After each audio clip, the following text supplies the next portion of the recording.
Welcome to Philoctetes. I'm Edward Nersessian, and Francis Levy and I are co-directors of the center. The art on the wall, which I'm sure drew your attention as you came to this floor, was curated by Hallie Cohen, assisted by Adam Ludwig.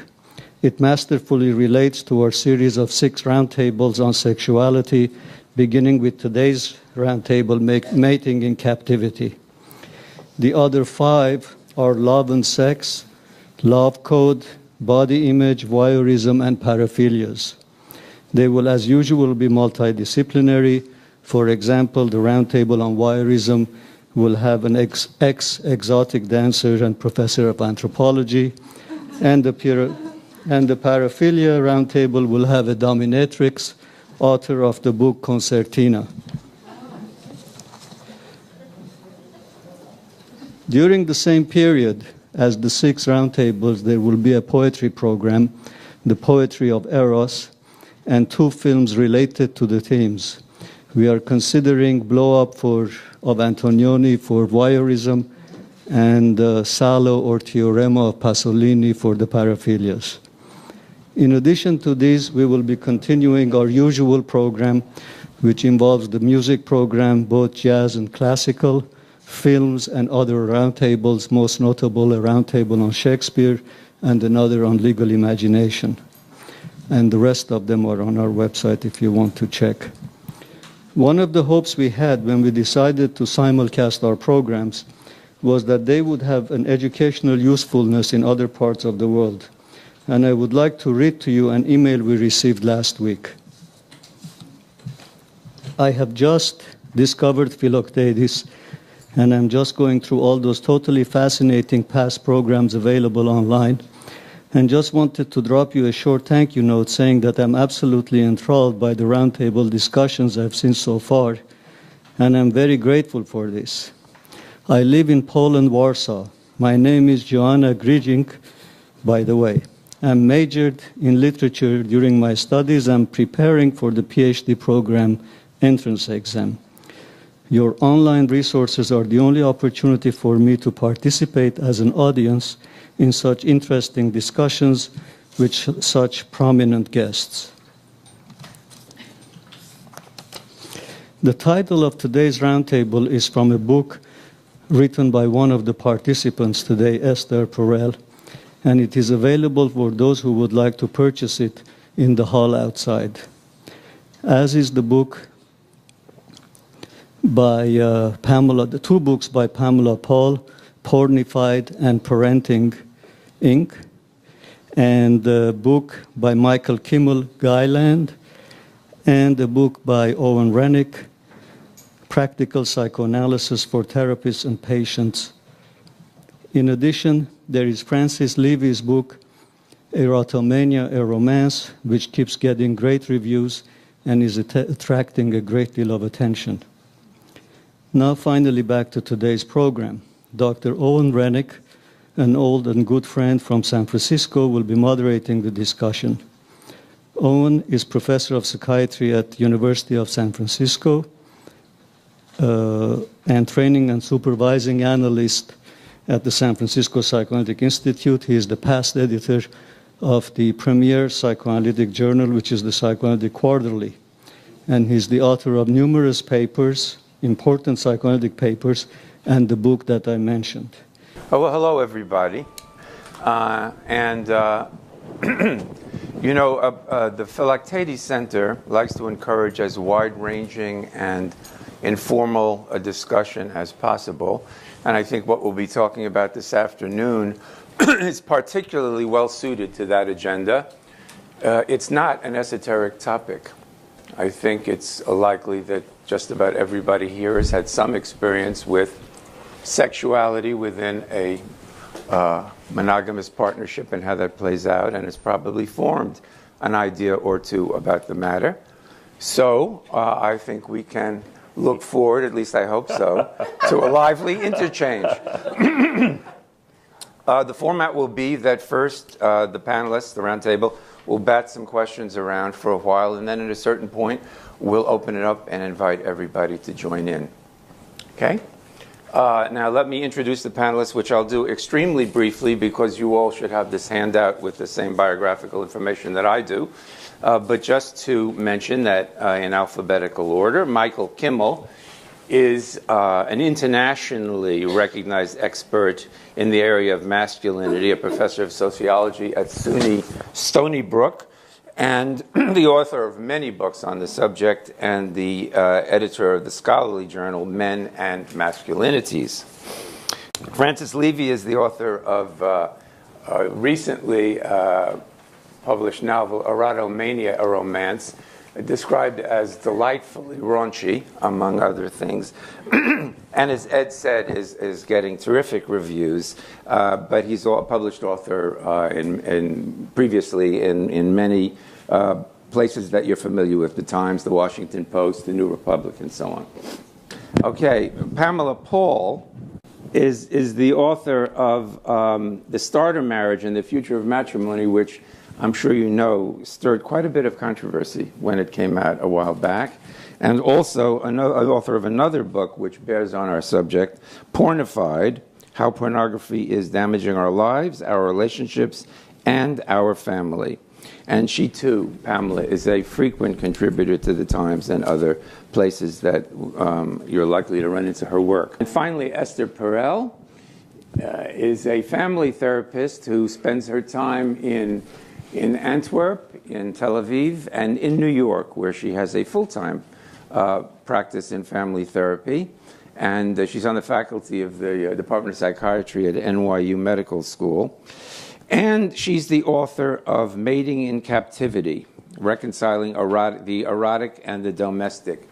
And it is the title of Esther's book that we have appropriated for the title of the Roundtable. And so it's been suggested to me that we begin by directing a question to Esther, but it's one that I hope everybody will want to chime in on. And it's really designed to give Esther an opportunity to elaborate on the title which we've taken. Esther, your book, Mating in Captivity, the title refers to a poem by D.H. Lawrence entitled Wild Things in Captivity, in which Lawrence asserts his conviction that domesticity is a cage, and the human animal, when confined to that cage, cannot be fully sexual. Well, the question I would like to pose to you is, was Lawrence right? That is to say, pardon? Well, somebody has answered it already. Wait. Okay, what was Lawrence right in this sense? That is to say, is there an inevitable contradiction between pursuing sexual life to the fullest and maintaining a long-term monogamous partnership? Does that involve a trade-off that requires a degree of sexual inhibition?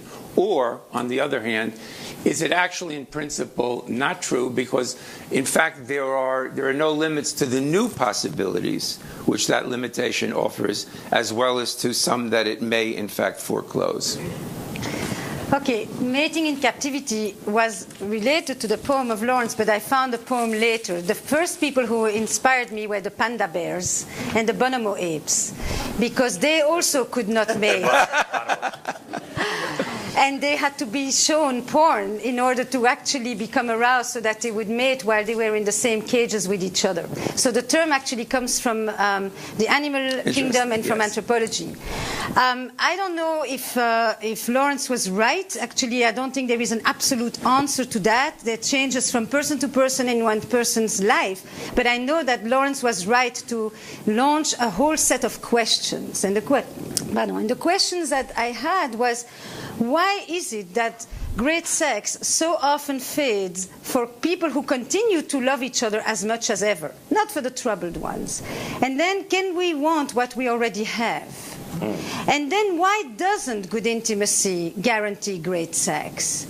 And then, why does sex make babies and babies spell erotic disaster in couples? And then why is the forbidden so erotic? And time and again, the couples that I would work with would describe to me a kind of paradoxical union between our need for security and stability and predictability on the one side, and our need for adventure and novelty and mystery and danger on the other. And never in history have we tried to actually bring the comfort and the edge in the same place, and we live twice as long.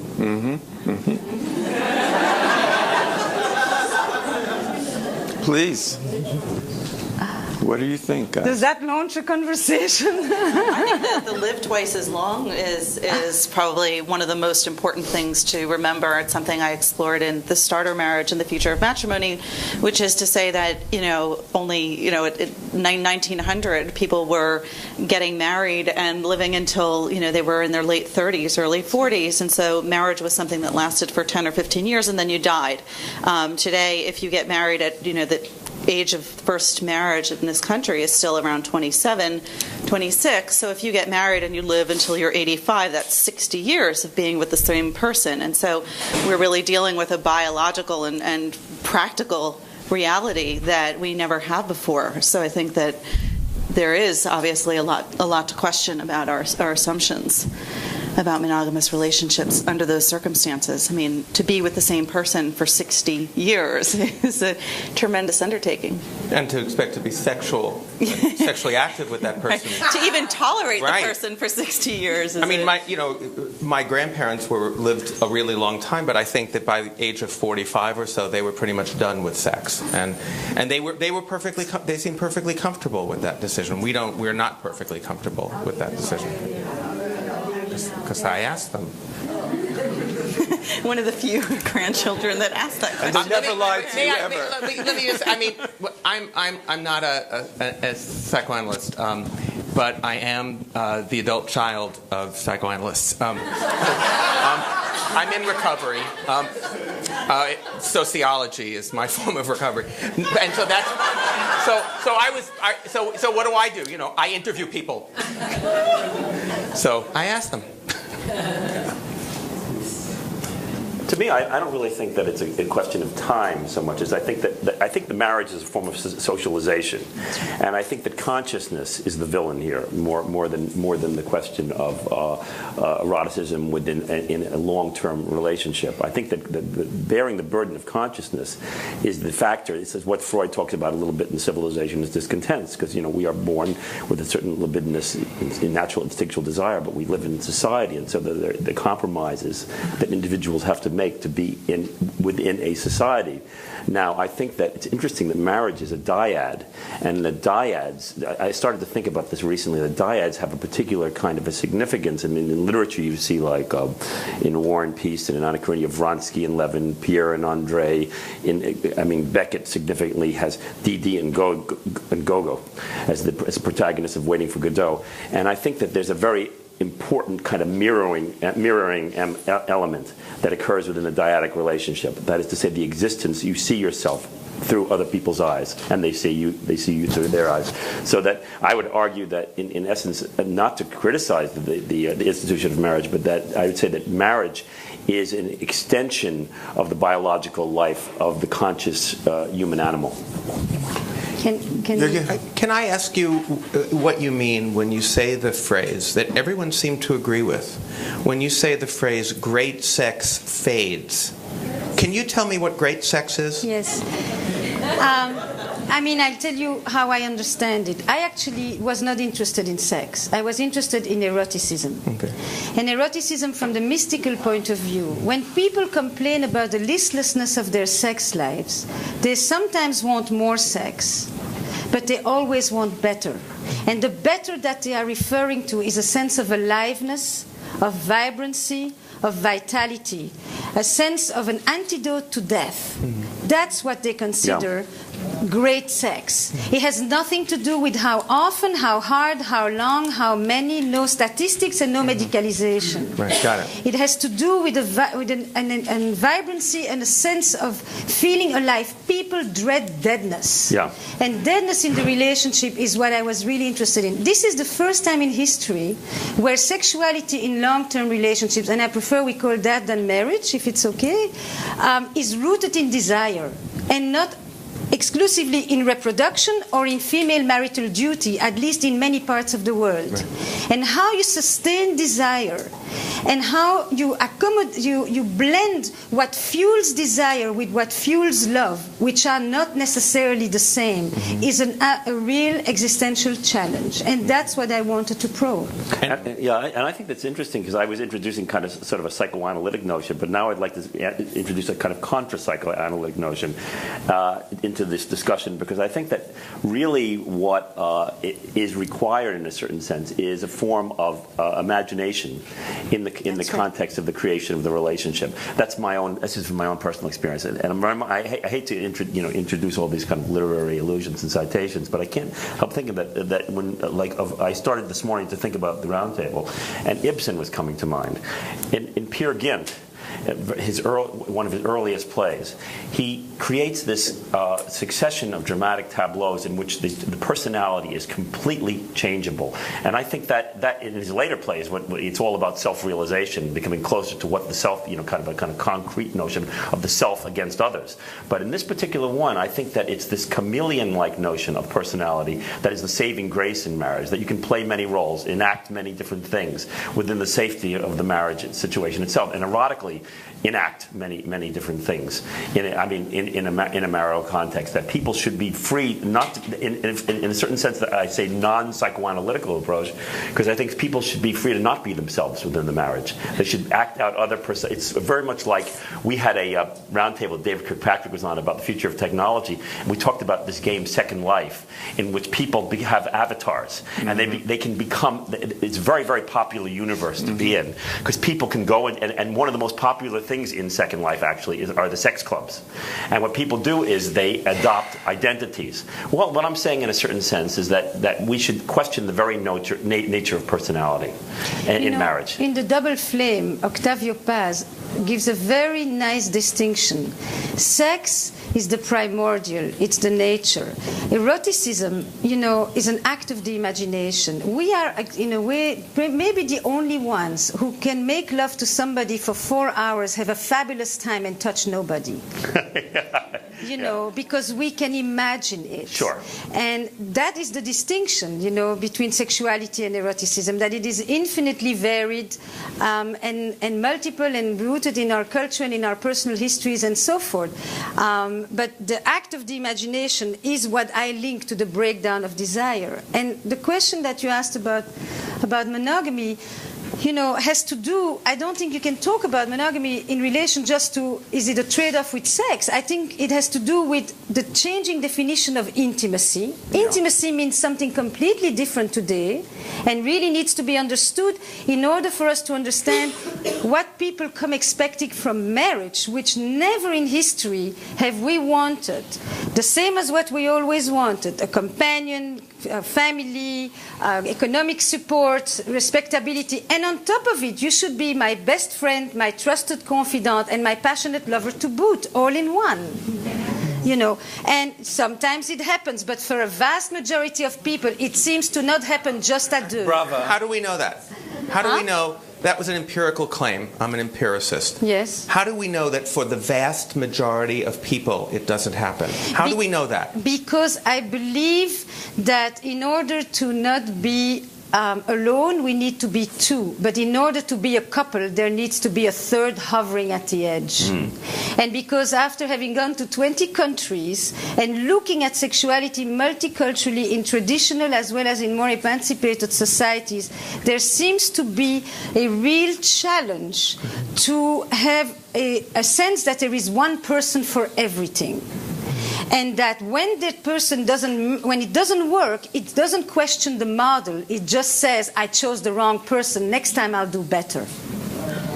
Well, is it necessarily think that- triangulation you're talking about, or could it be many people? It's fantasy. It's fantasy. It's real. It's embodied. It's not. Yeah. It doesn't have to be acted out at all. But there is a sense that for every person you chose, because today most of us choose our partner, there are the ones you haven't chosen, but they continue to exist somewhere, if not up there. I mean, couldn't you say that the successful relationships, long-term relationships, whether they're marital or not, are the ones where the person lets go of that ideal, which is unrealistic to begin with? I mean, in a sense, I mean, that ideal, which is one that I heard over and over again when interviewing people in their 20s and people in their 30s about when they were in their 20s or in their teens, is something that's very naive, that you're going to find someone, you know, who you'll have great sex with and who's going to be your best friend and your tennis partner, etc. And I think that once you actually mature and you're in a relationship, that you begin to let go of that ideal, and you begin, you know, you can have many people in your circle, and once you let go in it, of that concept, that's when you become happy in a long-term relationship. And some people do that giving up of that ideal by opting for non-monogamy as a way to balance the relationship, as a way to compartmentalize it. That is actually often experienced by some people as a form of, I don't know if they would call it solution, but as an attempt to deal with that very giving up of the idealization that you talk about. And by the way, it's been researched empirically by Peggy Klein-Platz, who is one of the foremost researchers on non-monogamous couples. Why not do it on an imaginative basis? Why materialize it, though? What's the? I mean, I'm not saying it's good or it's bad, but I mean, what's the difference between imagining, having 4 people or 5 people in bed and it's all imagination, or actually acting these things out and having, other relationships in the world as the way you're describing? Oh, I'm not going to become the advocate or the apologist for. No, you just said some people do it, some people don't. But I always think that that's a very big step when you make the decision to actually enact in reality something that may have remained in fantasy. But I think that the question has a few parts. First, I'm really very serious. I'm not going to be the defendant of this. Nobody has ever asked Esther Perel for the permission to cheat. They will do it if they want to do it. Can I ask you? Yes. Yeah. Since no one had ever done it. Yeah, no. But I think that I'd like your blessing. If I make that choice. Ain't gonna come. Yeah. Can I? Ain't gonna come. None of you. I'll give you permission if you give it to me. They're all acting as if it's not too late, huh? It seems it's never too late. No, it seems to me that I would probably say that in the heterosexual world today, monogamy is assumed. It is the sacred cow of the romantic ideal. It has switched from an imposition on women and an economic matter to a matter of love and loyalty. And monogamy is translated in terms of sexual exclusivity rather than many other forms of monogamy that are also part of the relationship, that have to do with commitment, with loyalty, with the primacy of that relationship, and that are not just expressed in sexual terms. And then I would say that in the straight world, monogamy is not negotiated. And probably at some point it will become negotiated, because all boundaries of relationships at this point have been negotiated. We have an elastic view of marriage: single, blended, with children, without children, adopted, commuter. The boundaries of marriage have really expanded. The only one, the reigning queen, that is creating terror in people is the examination of the sexual boundaries, for a lot of psychoanalytic, powerful reasons beyond the social, I think. I think when you redefine marriage, the reasons for being in a monogamous relationship, and you say, well, it's no longer as much economic or even socially imposed, and that now it's about love and the relationship. I still think that there is something biological and very practical that makes sexual monogamy important to a monogamous relationship in terms of disease, obviously, and sexually transmitted diseases, that it makes sense for people to demand sexual monogamy or to expect sexual monogamy in a monogamous relationship. And there's also the question of parenthood, and when you have a family, and the fact that you can't, whether you're the man or the woman in the relationship, you can't establish and ensure paternity unless there's exclusivity. You're all talking to me. Well, yeah, I mean, it's your thesis. You're the nominee. You're the thesis. It's your thesis, because in a of way. the title. Yeah. I'm not persuaded. Owen, step in here. I know, no, it's not my job. I won't direct it to your comments then, Esther. I'll just direct it in generally. But I'm not persuaded yet. And I'm not persuaded, I think it's for three reasons. Of the what? First, that great sex has to fade, or for, as you said, for the vast majority of people, it does. And my three levels are: one, the level of assumption. I think perhaps I don't share the set of assumptions with many of the people in this room, and I'll explain what I mean by that. The second is political, and the third is actually empirical. The level of assumptions, I think that there's a constant refrain that I've heard from virtually everyone, that the erotic is the domain of the unequal. It's about mystery, the unknown. It's about maybe being out of control, power imbalance, etc. And I think that, and I think the one piece that I've not heard there, here comes the bridge to the political, is the effect, of course, of the avalanche. Pamela knows this better than anyone I know. The avalanche of images of what we are told the erotic actually looks like. Very rarely do you see domestic bliss portrayed as erotic. It's usually the feelings of being out of control, being powerless, being swept away. And I think so we come to think that. And so here's my political argument is a feminist one, which is to say the feminist project around heterosexual relationships is to enhance equality in the relationship. And I believe equality is super hot. What do you mean by super hot? What I mean by super hot is someone who is equal in desire. Someone who is my equal in desire. And so here's my empirical. I have two sort of sets of empirical data for this, because I think the case to be made here is actually a really powerful one, particularly to men. And that is the work of John Gottman, a psychologist at University of Washington, who many of you probably know. The guy wrote the book Successful Marriage. And Scott Coltrane, a sociologist at UC Riverside.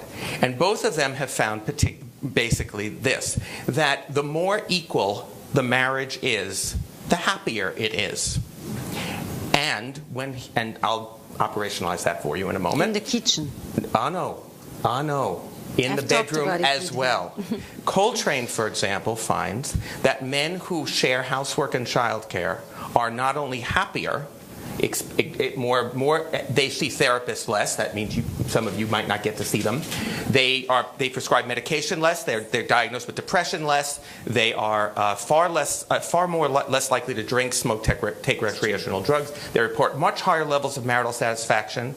Their kids do better in school. Their wives are happier and healthier, and they have more sex. The more equal the marriage, the happier it is. And, oh, by the way, guess which one of these great findings, happier children, better achievement, guess which one made the cover of Men's Health magazine? Housework Makes Her Horny was their title. Not when she does it. So my argument is that equality in the marriage need not be the damper on eros that I think is a kind of assumption here. I'm not saying that I'm not putting this on you. I'm saying I felt these words of mystery, the unknown, being the words that we were using to talk about eroticism. And I was becoming a bit uncomfortable with those as the only words we use. To me, the known is the loved, and that to me is extraordinarily erotic. I think sharing housework and childcare not only gives us plenty more time, but also reduces the resentment that enormous numbers of women feel that they do all the housework and childcare. That you want to talk about a damper on eros, talk about resentment and anger.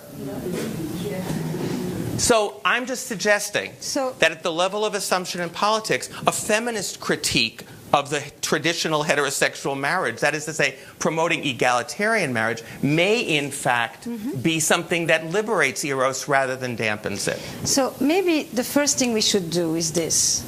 it may sound, at least for me, I may sound sometimes like I talk with confidence, but I am sure of nothing I say. Okay? I don't have an answer. And I believe really that this is a subject without an answer, even though America loves to have answers for every problem, even the complicated ones. I also think that it changes from people to people, and more importantly, at different stages in our life. I think there are plenty of times when people will be monogamous around parenthood and switch later on. More and more, my thoughts are that most adults in the West will have 2 or 3 relationships in their adult life. It's just that some of them will do it with the same person. Okay? That is so. I have developed a much more developmental perspective on committed relationship than one marriage. Now, I think that maybe the way to phrase it for me, when I got interested in the dilemmas of desire and the intricacies of love and desire, I am a clinician. Okay, and the places where I went for inspiration was mostly not in the psychological literature. The sex therapy literature has nothing to say about relationships, virtually nothing, and the relationship literature has virtually nothing to say about sexuality, including Gottman, I may say, and a few of the others, and the attachment world, and a lot of that. So, what I was interested in was poetry and literature, because they, and art in general, that have a capacity to describe how people can hold contradictory values at the same time and without having to collapse them. And that to me was really where I went to look for ideas. My understanding became this way, and it's really a thesis, if you want. It's not a truth, but it's a thesis that warrants conversation. It's what you asked about the poem. It just creates for a very interesting conversation. Love in some way needs closeness. It needs proximity. It needs to know. It thrives on that knowing. It wants that feeling of belonging. It wants to collapse the distance. Desire seems to need space to thrive. It needs a bridge to cross to get on the other side. The challenge of many modern couples today is to reconcile their wish for a safe, solid anchor in their partner, and in the same way have with that partner something that is more transcendent and more far-reaching. Right. And that is something that is utterly doable. And that, to me, is what I end up working on. I really don't spend much time thinking about great sex. I am spending much time thinking about how one's emotional history translates in the physicality of sex.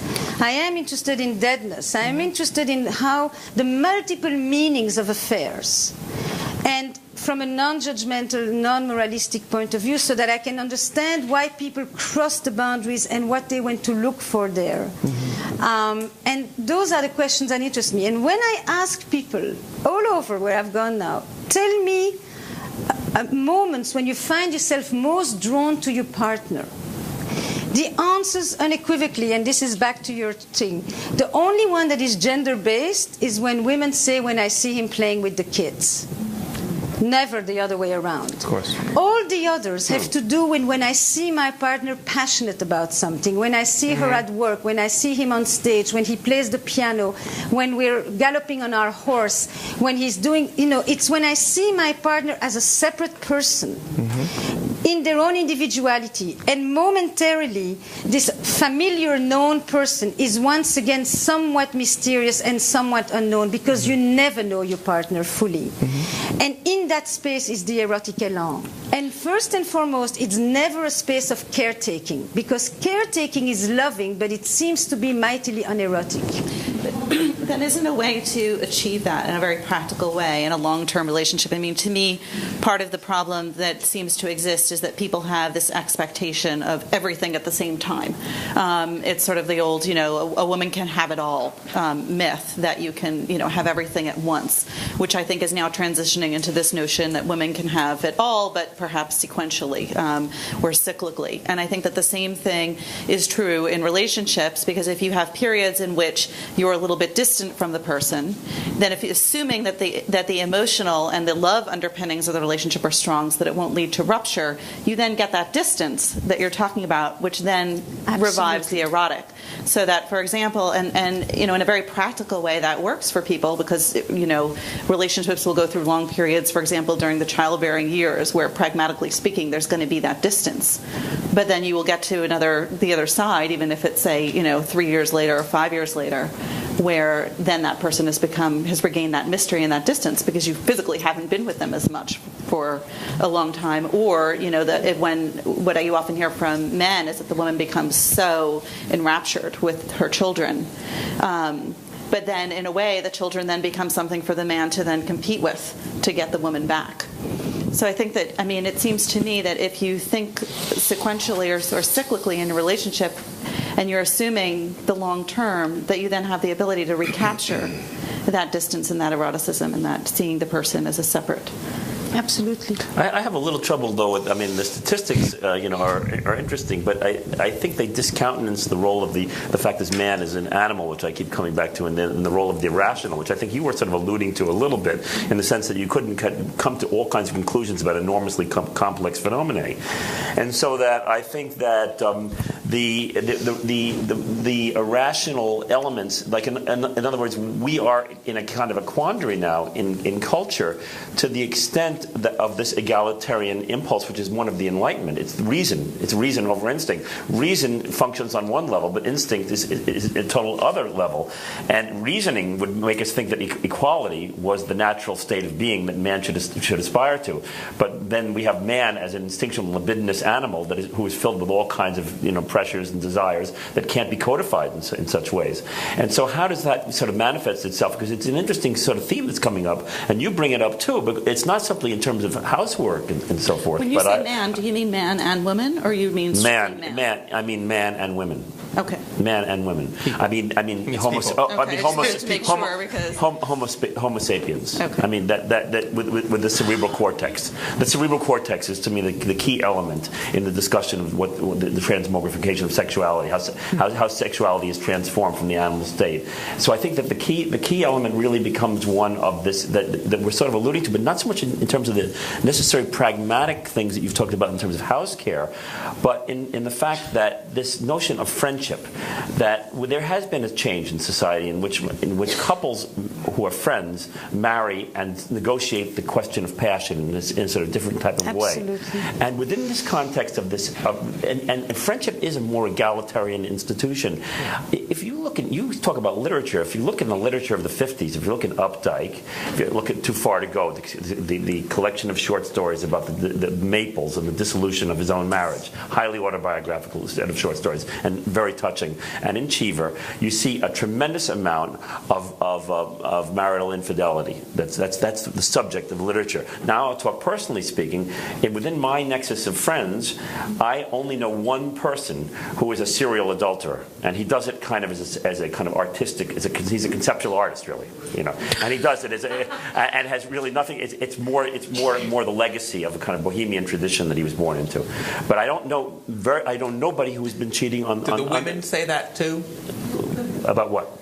Would his partners also describe him as a conceptual artist, or more a con artist? I don't know.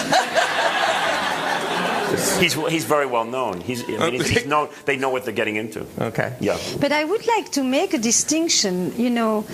Talking about monogamy and non-monogamy is one thing. You could call it monogamy and its discontents. Talking about infidelity or affairs or cheating or adultery or all the 20 other words that we have to talk about that act is a different subject. Yeah. We should decide, are we exploring monogamy and non-monogamy in relationships today, or are we talking about what motivates people to cross the boundaries, and people have done so from time in the Talmud. So that to me is not the same conversation. The question of equality is not about house chores, it's about sovereignty. It's about a sense of power. It's about what you called equal desire. It's about the fact that for the first time in history, women can switch from sexual duty to sexual pleasure or sexual, wanting. There are women for whom the house chores are very arousing. But those are the women, or make them love their partner more because they are less resentful and therefore more inclined to engage with them sexually. But actually, these are women who need the quality of the relationship as the basis for their desire. For plenty of other women, that is not the mechanism. When he does the dishes, she may like him more, but it may do absolutely nothing in the bedroom. Well, she may hate him more. And furthermore, we have a proliferation of sexual explorations taking place in most societies these days that are all seeming to counter or to grapple with the consequences of the egalitarian model from a playful, erotic space. And then lastly, what I want to say is that there is a whole gay community, gay culture, gay model of relationships that has grappled with the question of how you combine monogamy of a different sort with a sexuality that isn't necessarily exclusive. And there's a lot to learn from how other people have already tried to do so. Let me jump in for a second to try and structure a little bit what we've said up to this point, because it seems to me that a fundamental question that has underlain some of the exchanges is, what are the required conditions for erotic desire, for eroticism, for desire? I mean, we talk about it's been identified so far in terms of space and the perception of an other, but those are, after all, somewhat abstract, somewhat conceptual ways of discussing it. What does that actually mean? If, for example, sexual desire inevitably involves an element of conquest, that's why it has to be another, then there's a fundamental opposition between the security of marriage and the conditions for the erotic. Well, but what, in other words, why is it that there has to be this space and this perception of the other?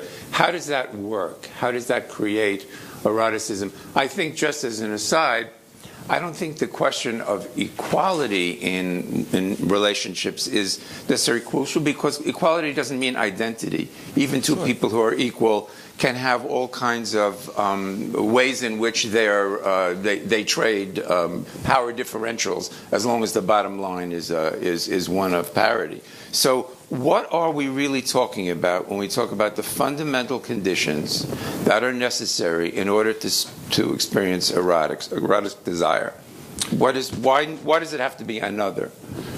Well, I mean, I think that I agree with the idea that distance is necessary to desire. You don't want what you already have, obviously. But I think that if you're talking about what does this actually mean in a relationship, right, it can be anything from, as she said, as Esther said, seeing your partner in an atmosphere where they're loving something other than you, even if that thing is the piano at that moment, or that thing is their work, automatically puts you in competition with that other thing, and then that makes you want them. It can be as simple as, if you're in a married relationship or a monogamous relationship, going out on a double date with another couple, because you then will automatically see your partner in that other man's eyes and also in the other woman's, and you will begin to think, how are they perceiving her? Did they just flirt with her? It creates an erotic distance. So are you saying that insecurity is a primary requirement for erotic desire? Requirement. Laura, I'm just asking. I'm not trying to sell it. I'm trying to ask about it. I wouldn't say that it's insecurity, but I would say that it is risk. It's the sense of risk. It's the sense of chance. I like very much what you're saying, Pamela. I think that. So what you're asking is what fuels erotic desire. I don't think, again, I can tell you things that I have thought about, but it's maybe not so much distance as space. Because when you say distance, people very quickly begin to think of it as emotional distance, and that you can only have that space because you have the emotional security. That's what you were talking about before. For me, the issue is this. You never have your partner. The idea, can you want what you already have? You never have them. Your partner, you have them on loan with an option to renew. That's right. That's right. That's right. That one did not come from me, it came from a patient of mine. But you never, I mean... But you see, so the notion that in our quest for security today, I think we so badly want it because of the nuclear model and because of the concentration of having one person who needs to give us a sense of belonging and what we call significant other and recognition, that we have collapsed that space. Those are the mechanisms that we use to secure love that actually trample the very energy that brought a relationship into being. I think that when I say desire needs space, it needs otherness and stuff, people think of it as abstract. But when they answer me that question, where they're looking at the person from a certain distance, they get it. They get it. They never tell me, very, very rarely is it about we're looking at each other, 5 centimeters of each other and gazing to one. Because, by the way, if you bring the finger too close, you no longer can distinguish the contours. So transgression is a major element of what fuels the erotic, because transgression gives you a sense of power, a sense of freedom, and I think the erotic is highly bound up with freedom, with an ability to act on something, to go beyond boundaries, beyond rules, internal as well as cultural and political and social, even if it's only in your imagination, especially because it's in your imagination, actually, because you can find erotic, the very thing that you would be demonstrating against on the street the next morning. Yeah. That's the irrationality of our desire. It takes you to places where your rational, conscious being would never dare to go and want to go. What fuels erotic desire is, for many people, a sense of recognition, safety, complicity, familiarity that you're talking about. And I think the issue is this. For some people, love and desire, or love and sex, are inseparable, and they flow. One leads into the other, the way you describe, but for other people, they're often far more incompatible, because it's sometimes more difficult to be ruthless with the person you love. And the question I had is, why is it that for so many people, it's hard to make passionate love with the person they love? And part of it is because of the inability to have that space. Now, Proust has this beautiful line, oh la la, will I remember it? But it's something about, the true voyage of discovery is not to go to new places, but to look with new eyes. And so mystery is not that you suddenly, it's about the shifts, the slight shifts of perception when you realize that you still don't fully know and the other doesn't still fully know you, and you don't wait for the day they cheated on you to tell me I didn't know him. It's sort of what art in a way does, isn't it? That art allows you to take familiar objects and re-see them in a way that makes them, it restores their strangeness. Like the question of nakedness, for instance, you can see someone you've seen naked every single day, and you go to the bathroom with them. Some people do, some people don't. They have this incredible familiarity, and sometimes they look at themselves, and sometimes the body. It's an incredible thing that the imagination does. It either restores a certain degree of sexuality to the encounter, or it quotidianizes it and denudes it of all sense of the kind of mystery. Now, like, say I am what I was thinking of is, say I'm a reader of romance novels, and I decide I'm a male reader of romance novels, but I wish to be ravished like a woman in one of these romance novels. In other words, that my partner would suddenly, I wouldn't say the simple would be I'm a male and I dream of ravishing a woman. No, but I'm a male that would say I'm a male who dreams of being ravished by my wife. I mean, what are the possible personae? What are the possible combinations and permutations of sexuality that can exist? And I think you said it. There's a lot of fear about transgressiveness. In other words, the egalitarian thing kills, in a certain sense. It can kill some of the invention. There's another word that needs to be introduced: anticipation. Eroticism, the desire, is intensely fueled by the anticipation, the expectation, the looking forward to something, the imagination of it in advance. Spontaneity never exists. People always say, I want to go back to the spontaneity of the beginning. But in the beginning, there always was a plot. Desire always has a plot. It just took place in your own head before you went out on the date. Sure.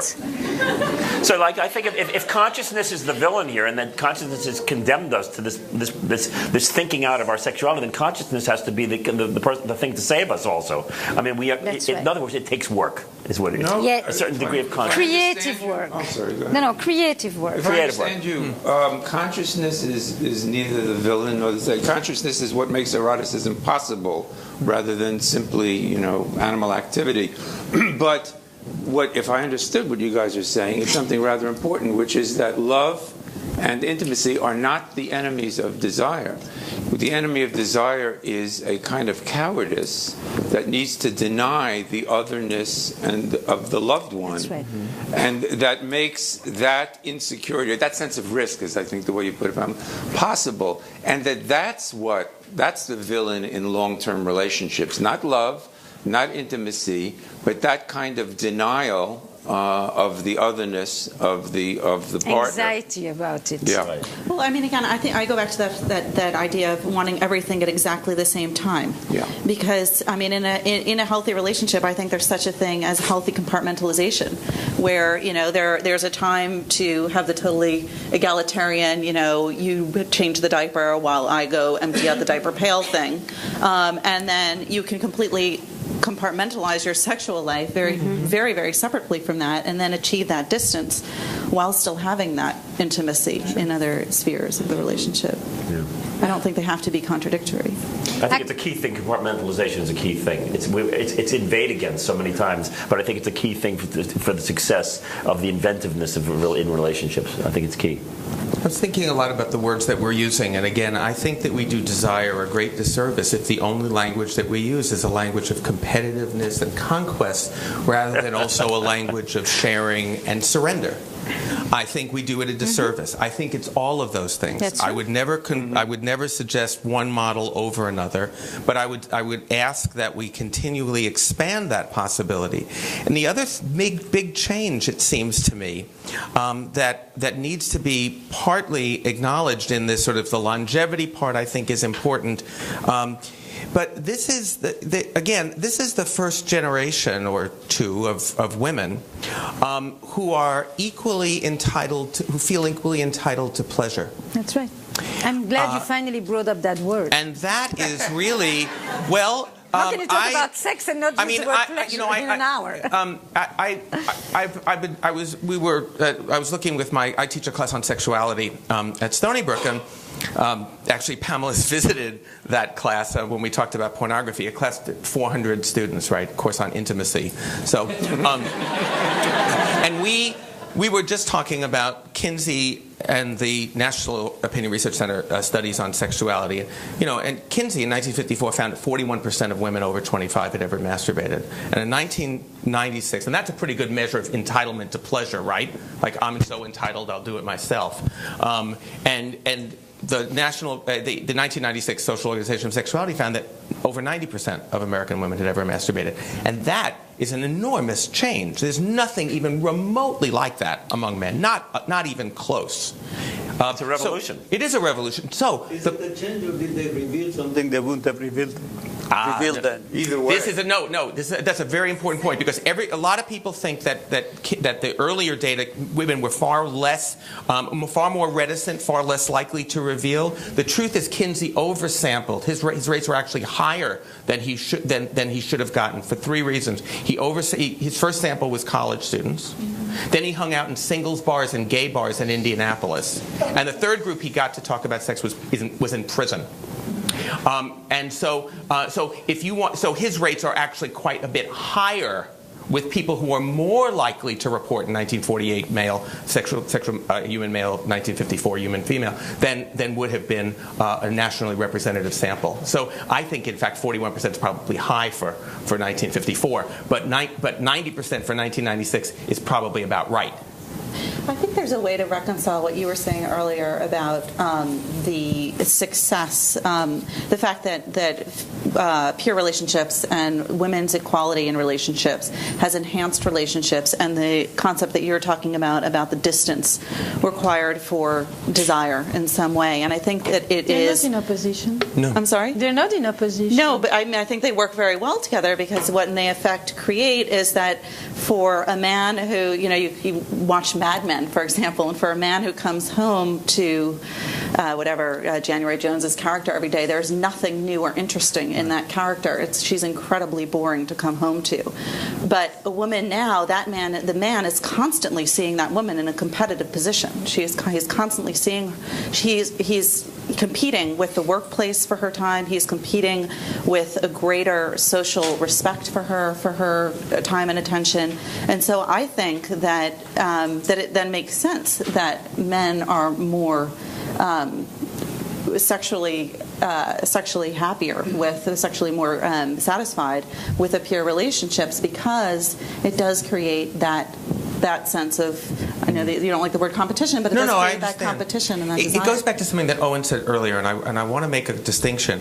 I think that we often think that equality means sameness. I think that's a terrible mistake. That's basically how we delegitimated communism or socialism, was it would make everyone the same. And I think when we think of gender equality, the fear that I hear from people is it will be androgyny. Women and men will be so much the same. There won't be any friction anymore. I think that the trick for us, and I think that some part of what I like that in your book a lot, was this idea that what we want is to both be respectful of difference, but within the context of equality. That seems to me to be the really. That's the thing that we need. The place I think we need to go. But Michael, that's the consequence of American feminism versus European feminism. Maybe. American feminism proposed the notion of sameness. This is the only country where maternity leave is a disability. Right. You know, European feminism really looked at... That's not a feminist reform to make it a disability. No. That's the way But they fought for it. Controlled corporations institutionally dealt with the fact that women wanted parental leave. They fought for it. There was a collusion. They fought for it. American feminism really did very much want to look at equality from a position of sameness, but that's not so I don't think that's true. important. I think that one way in which that plays out in a negative way in American relationships, as compared with European, is that in Europe, maternity is also eroticized in a way that it is completely not here, and quite the opposite, which I think... Multicultural feminism is all about difference.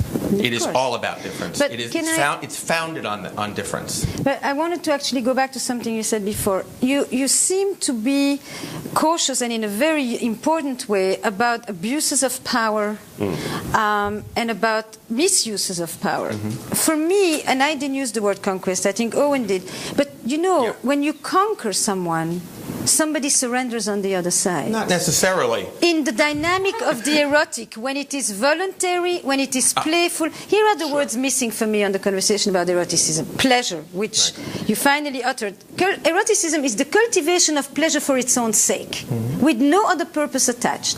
Playfulness. Playfulness. Many people who seem to have no desire for sex anymore in their relationships simply don't have desire for the sex they can have in their relationships. It has become repetitive, boring, no anticipation, nothing to look forward to, no cultivation of that desire. And especially in the difference between men and women, if you want to put it in that sense. But for me, men and women is not just a man and a woman. It's a continuum, you know. And then I think that power is intrinsic to the erotic and to desire. But subject populations are rarely playful. Say that again? Subject populations are rarely playful. What does that mean?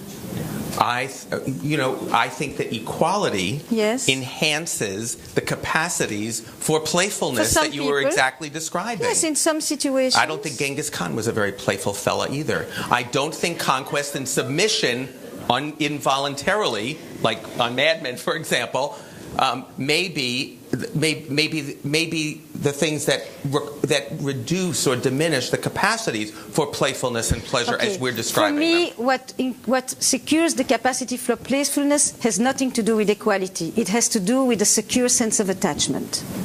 When you have a little child that sits here on your lap, and at some point, like all little children, they want to hop off and go and look and explore and see what is out there in the world.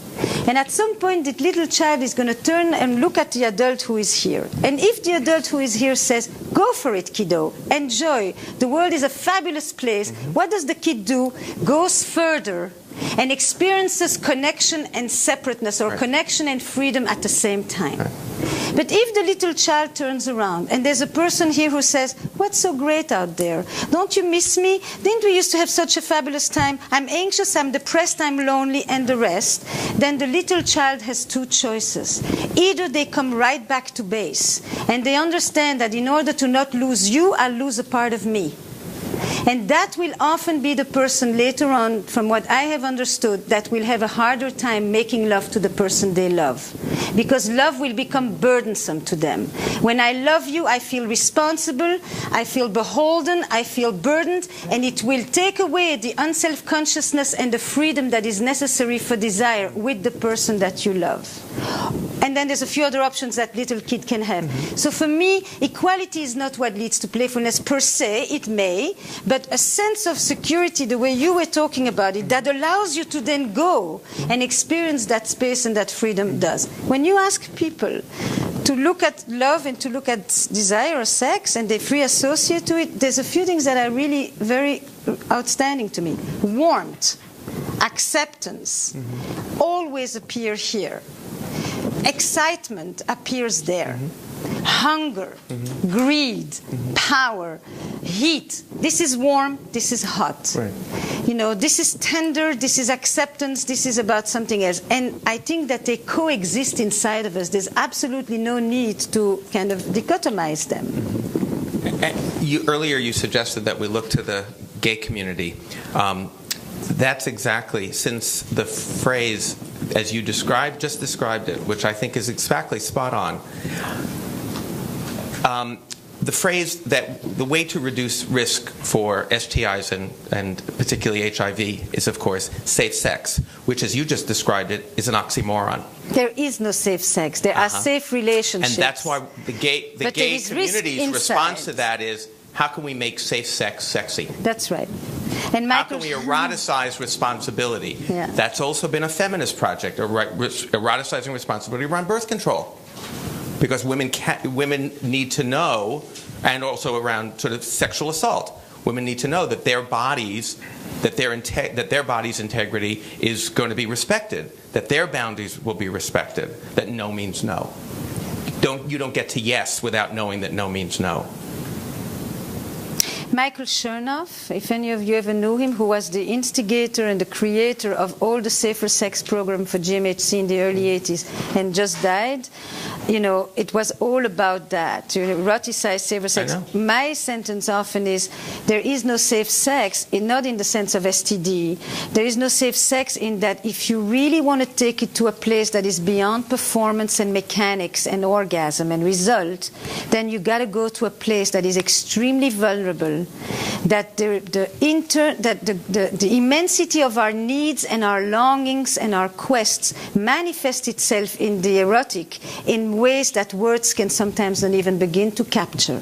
And that's the risk, that's the vulnerability that some people have an easier time experiencing outside than at home.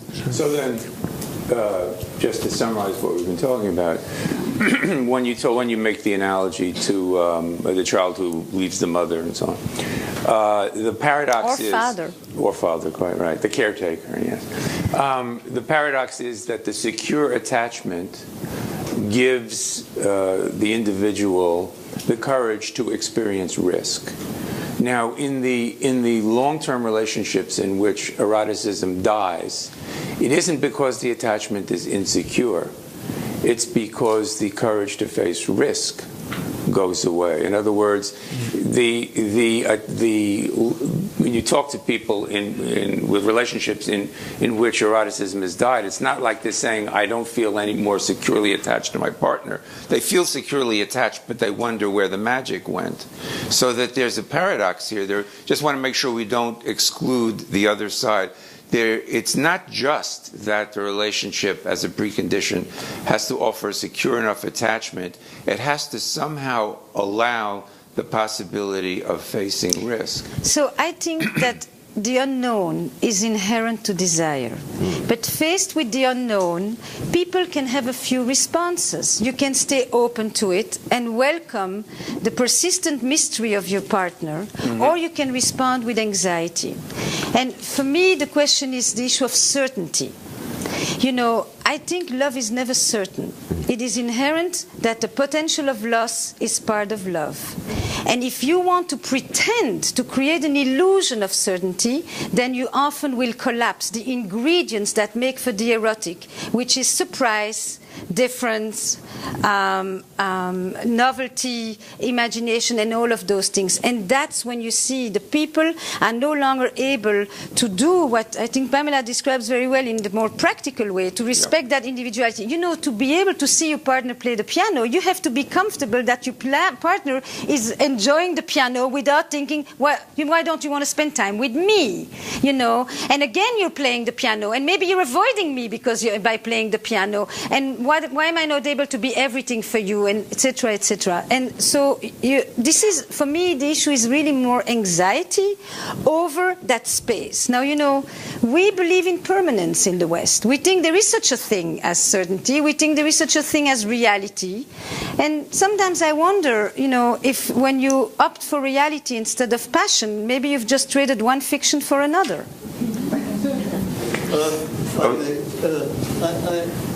I understand what everybody is doing, namely trying to find certain more general ways to describe what happens in a relationship. But having seen people for over 30 years in detailed way, day after day, what I'm most impressed with is the difference between the individuals. It's very hard to make a statement about the research that you cite, that because there is equality, there's more desire. In some people there seems to be, in some others it seems to have completely the opposite effect. Mm-hmm. It seems a lot to do with the nature of people's fantasies and the degree of anxiety that is the motive force of those fantasies. The higher the level of anxiety, the more the need to escape into those kinds of fantasies with other women or other men and so on, the more you have a problem. Going back to your piano analogy, it seems to me if a patient came to me and said, every time I play the piano, my husband gets turned on, I think the husband has a problem. So I think it's very, very difficult to generalize. What's the problem?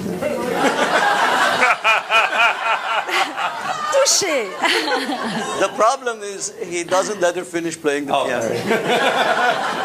That makes sense. Or they do it on the piano. The other thing that came up in terms of intimacy, it seems to me that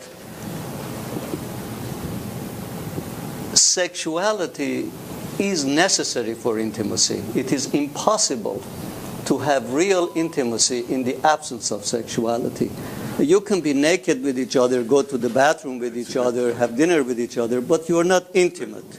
The level of intimacy that is achieved through sexuality is what I would consider to be the real level of intimacy. The capacity to let oneself go in a situation which involves the sexual act. So I think that there are two tensions between the vulnerability aspect and the intimacy that I think end up becoming this problem of mating in captivity. One is that if you have an assumption of intimacy and you're with someone for, say, 15 years, and secretly you have some kind of sexual desire that your partner is not aware of, then it's almost an act of betrayal. It can feel like an act of betrayal then for one partner to reveal to the other, well, this is what I actually want, because there's that sense, well, then who are you, this person that I thought I knew so well, that I've been with all this time, which then makes that person then more fearful of revealing and of getting to that very vulnerable place that you're talking about. The other thing I think that often gets in the way is that the more intimate you are, the more you obviously are able to hurt the person you're with. And so if you've been with someone for 20 years, there are obviously going to have been opportunities to get angry and to have hurt that person. And that therefore, sexually, you're then all the more unlikely to get to that vulnerable place or to open up in that way, because you know that this is the person that can hurt you best and probably already has if you've been with someone for, 10 or even 5 years. That's the case. I think the opposite could play just as well. That the more intimate you are, the more safe you feel, and the more the person hurting you today doesn't mean they're going to hurt you tomorrow. But I think what you highlight is that for everything we say, we could also say its opposite, and it would also have merit. That there's such and that's complexity. very beautiful. You know, the question, Stephen Mitchell talks a lot about it, since we are in a psychoanalytic place, that notion that it's, you know, kind of what's at stake in opening up that way to the person that you depend upon for so much, you know. And he, you know, the question of what is the real nakedness, you know, and can you have, you know, can you experience that kind of intimacy? I think that there's a distinction between touch, sensuality, sex, and eroticism. They're not one and the same. Yeah. People who don't get touched, like children, become aggressive, irritable, you know, not good. Some relationships can remain intensely affectionate without having remained sexual. And who is to say that this is problematic? Some people, you know, what you were talking about before is that lots more relationships today are actually formed with the project of making a family and with security, partly because we are committing ourselves later on, and because many people have had plenty of passion and it didn't give them much stability, and now they want a secure thing. And the ones who come in my office saying we never had it, it's really it's much more complicated, because they know why they chose each other and they are reluctant to let go of that. Yeah. The ones who say we lost it, then you wonder where did they disconnect from themselves. There is no sexual relationship with someone else if you are sexually disconnected from yourself, from your own body, from your capacity to experience sensuality, etc. The ones that you talked about earlier, about the women with the children, you know, the centrality of children today and the way that parenting is taking place has really created a kind of eros redirected. You know, when I see the descriptions of the holding in the arms and the tickling and the nibbling and the licking, and I mean, it's just about the same description as the 3 nights they spent 15 years ago in the hotel with their partner. You know, it's intensely erotic. And so sometimes at the end of the day when she says, you know, I have nothing left to give, I'm thinking maybe there's nothing more you need. You know, and you had it. But in the old rules of the game, she could go into motherland and intensive care of childcare and being with the children because he had the right to go to the brothel.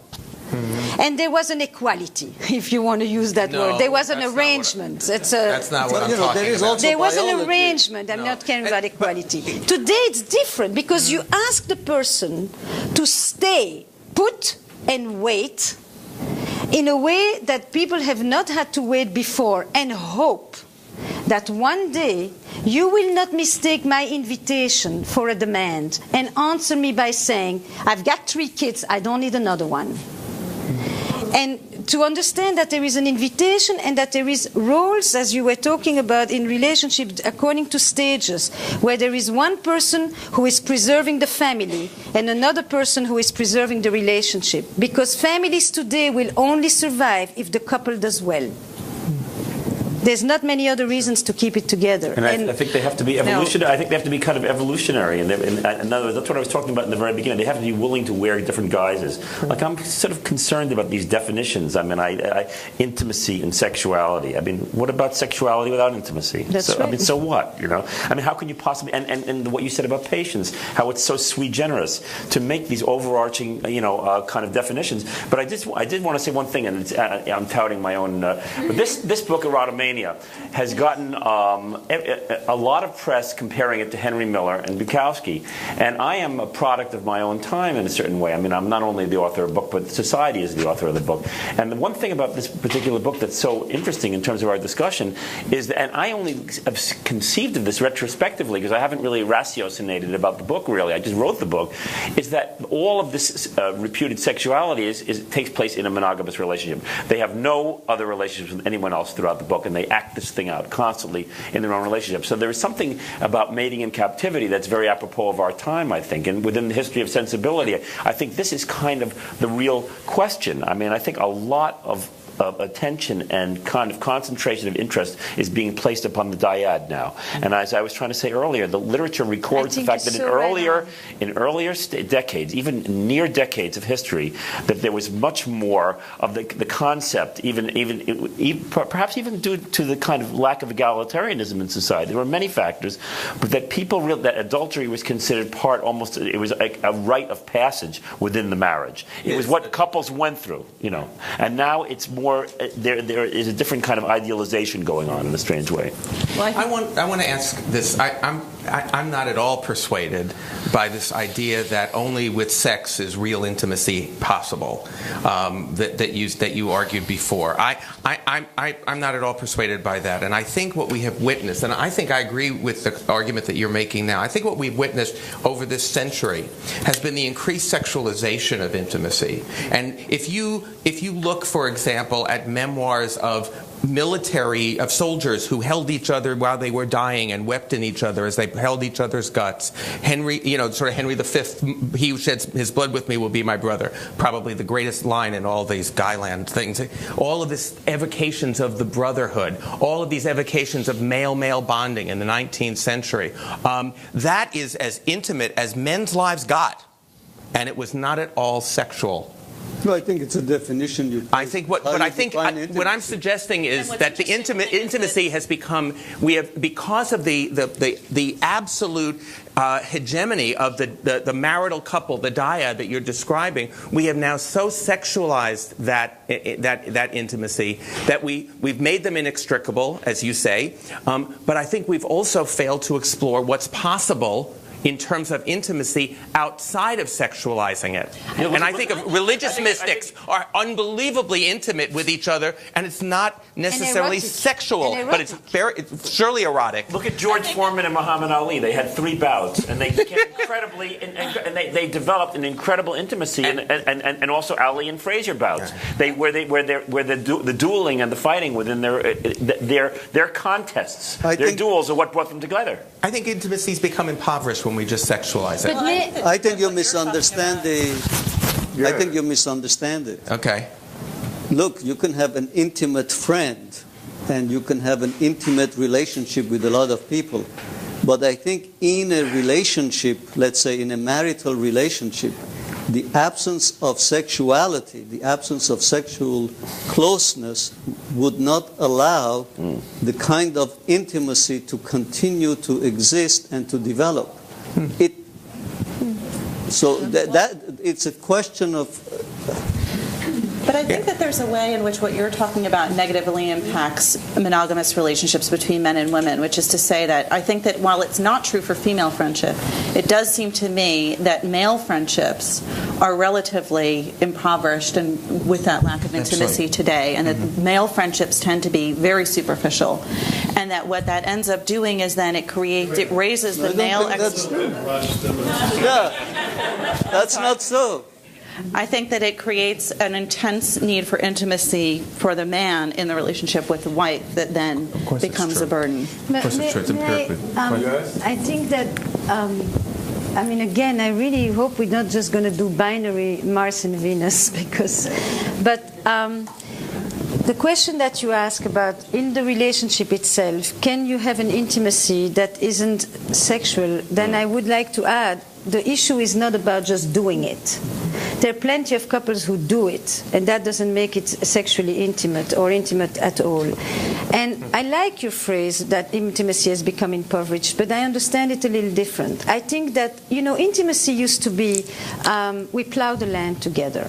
It's a convivencia, and it's a companionship for life. And then it kind of switched, and the whole history of it is less relevant, to a discursive experience. Intimacy is I talk to you, and I reveal to you my internal world, because intimacy in the new definition emerged at the same time as the concept of self, and you are going to reflect back to me, and in that interaction or transaction I will know that I matter. Right. And I will momentarily transcend my existential aloneness. That to me is in the West what intimacy has come to mean. My West African patients don't know what the hell I'm talking about. This is very... So now intimacy, in my opinion, in some way, has become paramount and at the same time narrowed, not because of the sexualization of intimacy, but because in some way what some people have called a kind of feminization of intimacy, i.e. the privileging of talking over the expressiveness of the body. And that it is an undervaluing of the body as our mother tongue, long before we can utter any words, and as the body as being able to express, and sometimes even to express feelings that some people are more reluctant or have more difficulty articulating in words. And that is not about sexualizing intimacy. There's plenty of sexualization in our society, but I do think romantic love sexualized intimacy, because that was the point of it. Otherwise, you went for the passion and for the erotic somewhere else, if anywhere at all, and mostly the men, because it was too dangerous for the women. But why would you call that feminization when we had the evocation of civilization as discontents earlier, which was women represent the body? Men are the talkers. Men are the culture builders. Why would you come full circle and call that feminization? Because the body of women was controlled. You know, it's like when people say women want security, men are the roamers. Yeah, your revolutionary thing. I always think if women were so domestic, why did every civilization put about so many systems for oppressing female sexuality to keep it in check? That's right. If she's so domestically inclined anyway. But the body of women was not a place that women could freely go and explore, and certainly not sexually, until the democratization of the contraception. It was simply too dangerous. And so the body of the woman as a source of public pleasure that is not for decoration and display. And her subjectivity as opposed to being constructed as an object. True, and the ability to make the body be this language without it becoming the language of those kind of women. So that she has to wrap it around 5 layers of relatedness to make it okay to then be able to experience the flesh in a non-vilified, prostitutionalized kind of way. That's what I think has happened. So that when you deprive one group, men or women, from the language of the body, and you deprive the other group from the language of words, you create a bit of a mess. And by the way, the other word missing for eroticism is tension. Yes, well, and along that line, because I don't want Ed's point to get lost. I mean, Michael, in terms of what you were saying, the kind of intimacy between men that has been lauded in the St. Crispin's Day speech, you know, that it's about shared dangers and shared adventures. And who's to say that that's not erotic? Because as Esther said, it's not just about doing it. It's and feeling who knows alive. what they did in the tents anyway. Of course. But you feel alive. We know. When that is lost in a marital relationship, or a long-term heterosexual relationship, I think Ed's point would be, then you get a pseudo-intimacy, you get a deadening. And when that is kept alive, that sense of shared adventure and willingness to confront dangers together, then you get the kind of possibilities that you guys have been talking about, that permits recognition of vulnerability to loss of the other, recognition of the difference from the other, the distance from the other, and then that's expressed and maintained through sexuality. And so absence of Ed's point, I don't want to speak for you, but would be... You're doing very well. So far. That absence of sexuality in a long-term relationship is an alarming possible symptom of the failure of true intimacy. Can I look at it like this? Sorry. Caveats accepted. Right. Alarming possible, but you know, right. I'm thinking, you know, you're talking about risk taking, and I want to echo, you know, Esther's point about it. It's not about doing it necessarily. What bigger risk can a couple possibly take together than bringing a child into a world that seems hell-bent on destroying itself? That seems to be massive risk-taking. That's only if they think about it. You know what I mean? That's a risk. Well, I think biology is being a bit underplayed. Biology has a lot of role in all of this. It has a role in desire, it has a role in procreation, it has a role in all of those things that we've been talking about. And that's what keeps pushing. And it doesn't know about equanimity. The more curious thing is how come with so much pressure with biology, sometimes couples don't have any sex for months? Because the same person, this is not because, but I was at this conference not long ago, and it was a 400 urologists and OB talking about female desire, and they're desperate to find the Viagra for women. Right. And at one point they talk about the hormone, and all of this is biologically really, really true. But put the same woman in front of somebody who is now compelling, and I promise you, the next day she has no problem of hormones. For how long?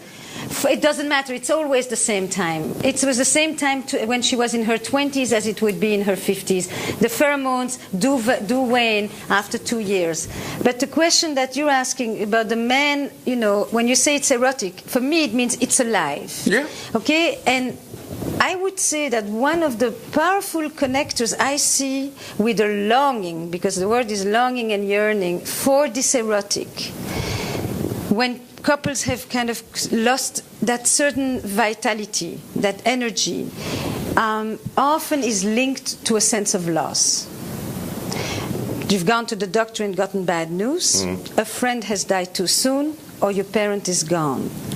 And there is something at the level of sexuality, this is the place where you can feel alive in opposition to death, at a level that is sometimes unmatched. And it can be autoerotic or with a partner. That is the primitive primariness of it that I think is really unique, And what I've become very intrigued by is, especially when I look at non-monogamy, is the connection between that sense of loss and the longing that make people have what Mitchell used to call acts of exuberant defiance. Okay, I think maybe this is the moment at which we invite the rest of you to join in. And please, I think for the sake of the video recording and so on, identify yourself if you and have move to the and move to the microphone as well. Where? Oh, really? Please, go up to the just go up to the microphone. Oh. Yeah, you got to go. You just found out? We're live. I had no idea. You're getting it. I knew that by audio. I just wanted to, because I'm struck. Your name say is? who you are? David Kirkpatrick.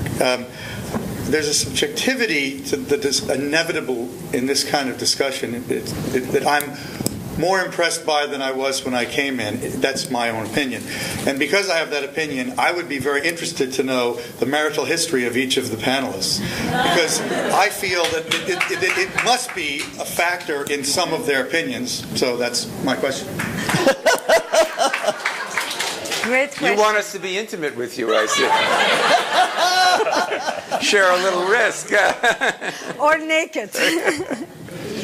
Well, anybody feel like rising to the challenge? Or? Well, I mean, do we want to? First. Go ahead. There you go. Since my first book was about the starter marriage, I was married briefly in my 20s for a year, and then and now I'm remarried, and I have 2 young children and another on the way. So I'm in the least erotic time of my life. No.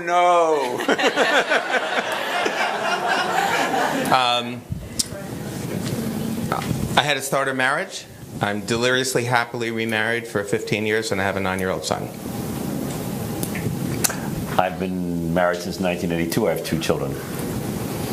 Let's see, I had a very brief early marriage. I would even hesitate to call it a starter marriage. It was more like a moment in time. And then I was married for almost 30 years. Ultimately, we got divorced. It was great for a long time, but then it went south at the end, and she unhappily died sometime after. And have 2 grown girls in 30 and 28.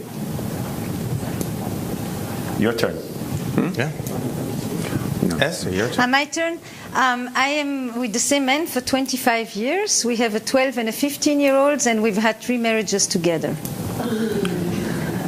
I met him at 22, I married at 27, and I just turned 50, and I've had 3 marriages with the same guy. You literally had marriage No, just a complete different relationships, Is it better now? Far Which one better. did you like the best? The one. Well, the first one was a powerful illusion that I had to mightily give up. Ça va sans dire ça. The second one was a fight about recovering the illusion. And the third one has been wonderful. Is wonderful. Yeah, please. I have a question. I can direct it to Esther. My name is Elaine Pass. I'm a physician. I was married, divorced, and I have a 34-year-old son. Now everyone has to get their marital. Yeah, right. Everybody. Yeah, no one's going to ask any more questions now. It is useful. Do you have a green card or a passport? We should do the immigration too. Okay, my question has to do with age. I'm going to be 70 December 4th. And as I progressed in my attachment to myself, there are no guys around. They're all dead, because of the longevity of women. Mm-hmm. Like, I find this in my practice, since I'm an older practitioner. Most of my patients are older women not because of my bad, medical practice, but guys drop like flies. So, just in the room itself, there are the average age is much younger than what I am. But I'm finding, I have this discussion was great, but what happens with age? Like, I know, I measure everybody's testosterone levels, and I found the elixir to beat testosterone, both for men and women, but be that as it may, just the bonding with somebody, to go with a younger guy, I could just throw up, the thought of that, because your bodies are so different. The thought of going out with somebody, even 20 years younger than me, I'd be comparing my body to his, and I said, oh my God, this is terrible, my breasts are on the floor. They don't care. Well, guys, so my question has to do with the fact that women really do live much, much longer than men, and what do older women... But I think you have 2 points to what you're asking, and I'm curious what you will say. First is, what happens to sexuality over age? And the second one is, what happens to the lessening of opportunities to bond with someone over age? It's 2 different themes, though. Can you address both? And with some concrete answers. For the second one, phone numbers. You should check in with me in 20 years. I don't know.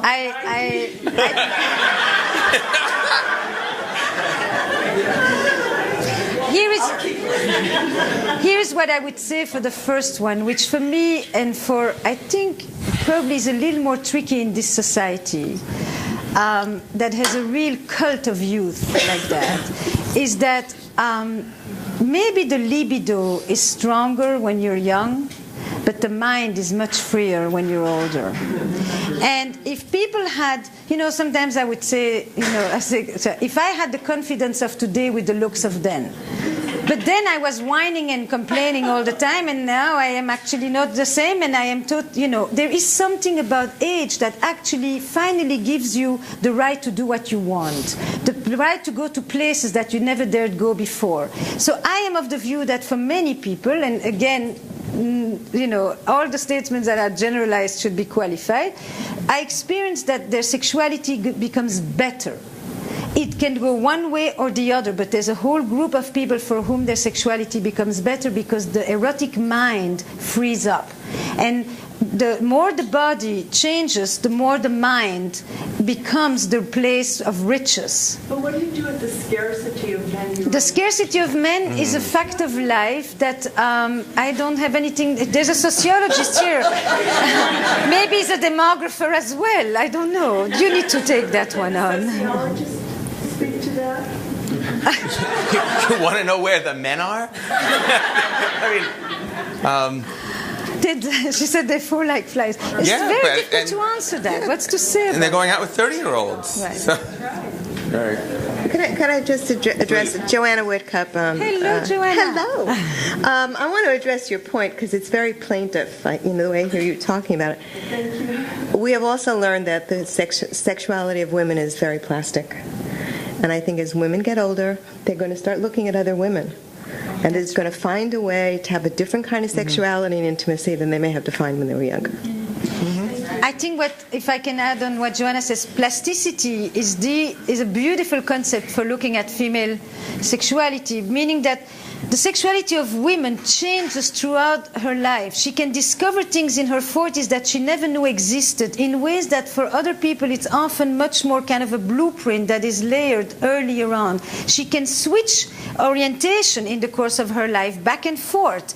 She can experience her body very differently. And that actually, rather than limiting the possibilities for women with age, actually expands it, and that is often not articulated enough. There is an enormous investment in wanting to see men as sexual and women as not.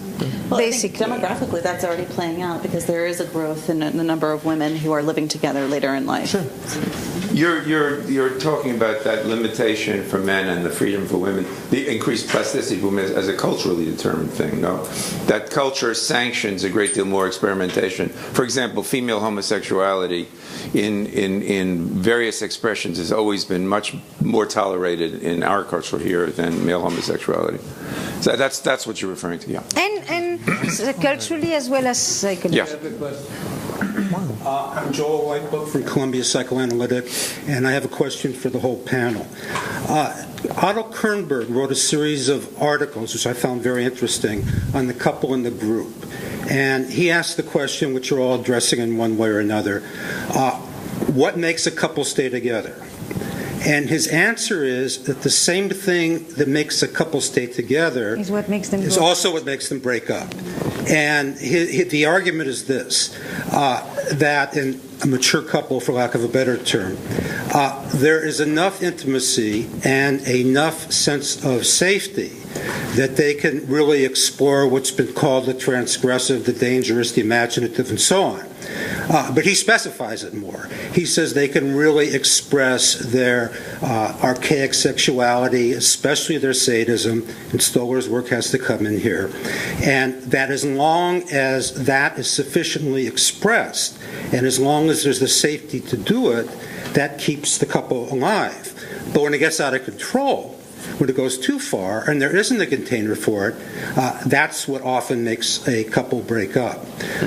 And in terms of this question about equality, I mean, if you take Kernberg's position, there's really not an opposition between equality and desire, because here are two adults who really claim the right, which is quite a radical thing to do, to say you're an adult, you're free to do what you want with your body, your mind, your imagination, and to indulge in it. So you're equal in the sense that you're both sovereign sexual adults who are claiming their rights to pleasure and excitement. But I especially want to stress the thing about the role that aggression and destructiveness plays. I mean, Kernberg has a whole series of articles on aggression and sexuality, and I actually think that there has been an attempt, because of the ways that we have wanted to purge the abuses of power, to neutralize power and aggression from desire.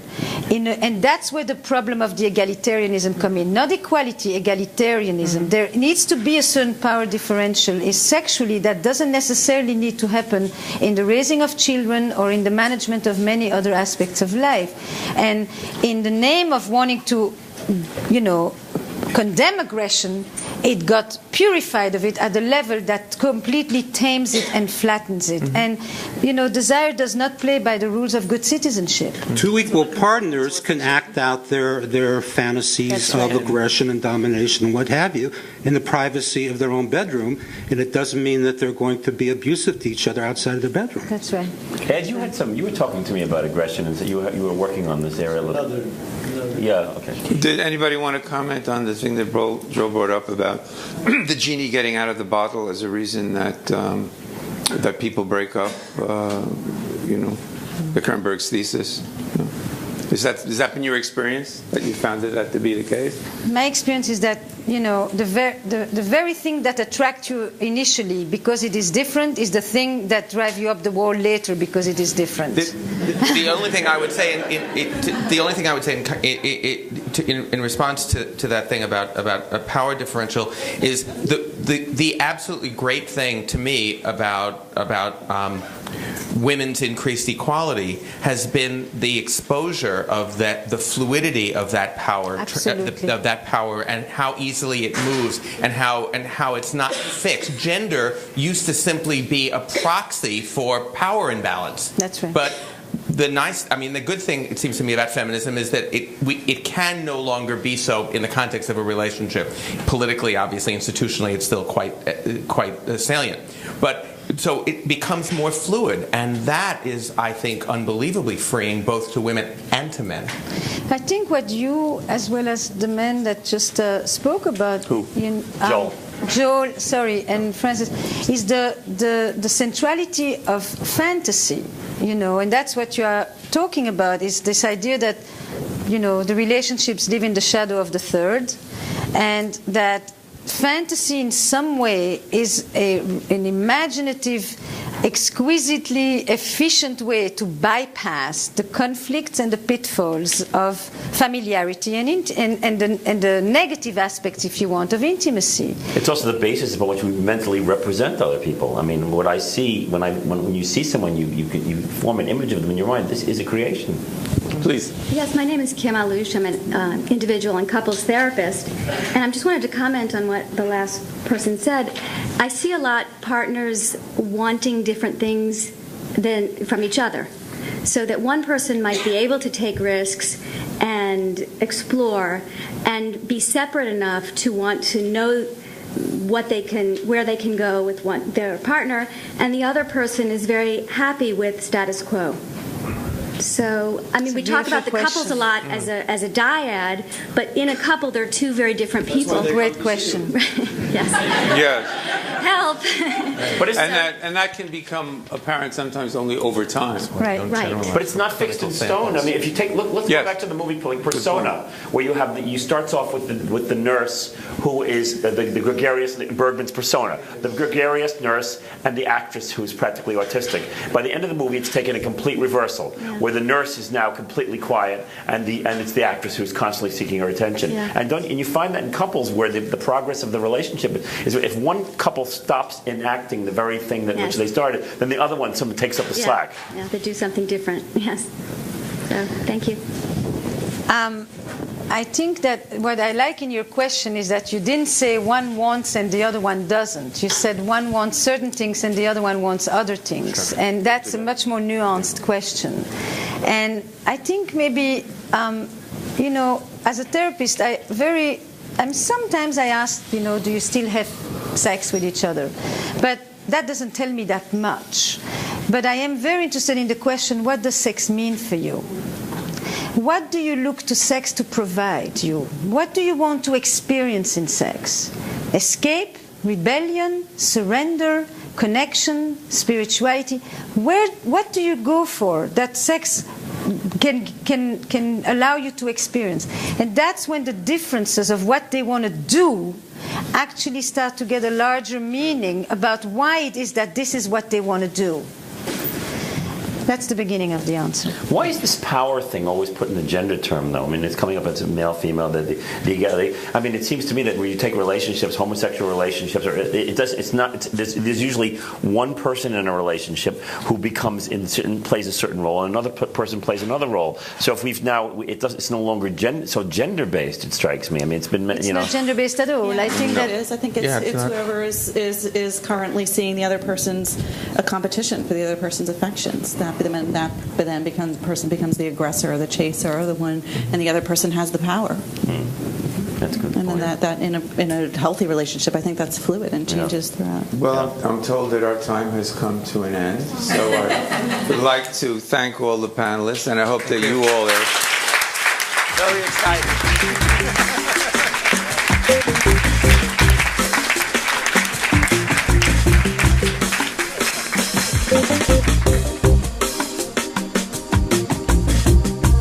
Further information about our programs and a complete archive of past Philoctetes events is available at philoctetes.org.